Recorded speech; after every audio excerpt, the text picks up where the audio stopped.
नमस्कार, मी प्रज्ञा आणि तुमचं खूप खूप स्वागत करते माझ्या आजच्या व्हिडिओमध्ये.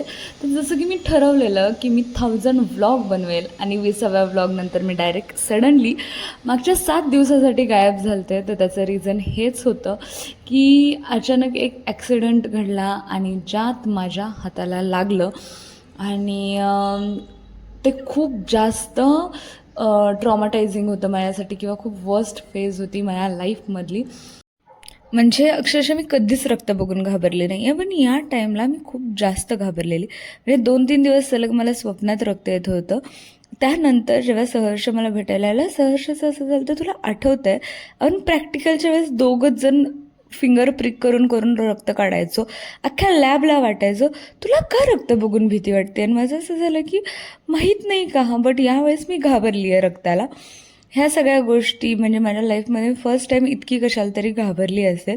त्याच्यानंतर माझा एक फ्रेंड जो मला तिथे गेल्यावर भेटला, जो तिथे ब्रदर होता, आणि बोलता बोलता आमचं असं काहीतरी बोलणं झालं आणि त्यात तो म्हटला की शाळेत असताना तर ती अशी अशी गुंडी होती. माझं असं झालं तुला काय माहीत रे मी शाळेत असताना कशी होती. आणि ही बी लाईक की मी 8वीपासून तुझ्या वर्गात होतो, म्हणजे नंतर डिव्हिजन बदलली बट आम्ही स्टील एकत्र होतो. आणि मला नाही आठवला तो माणूस.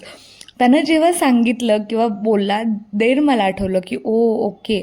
बट त्या क्षणी मला जाणवलं की हॉस्पिटल दरम्यान किंवा ह्या दरम्यान जी काही मला थोडीशी स्पेशल ट्रीटमेंट मिळाली ती सगळ्याच ओळखींमुळं मिळाली. म्हणजे मेडिकलवाले सगळे ओळखीचे असतील म्हणा, नंतर तो ओळखीचा निघाला, या सगळ्या गोष्टींमुळे. आणि मी अशी माणसं नाहीत विसरली पाहिजे. मी इथून पुढे नक्की लक्षात ठेवेल की मी माणसं कमी विसरेल आणि आयुष्यात एवढी मोठी चूक परत कधीच नाही घडणार याच्यावर तर मी खूप काळजी घेईल.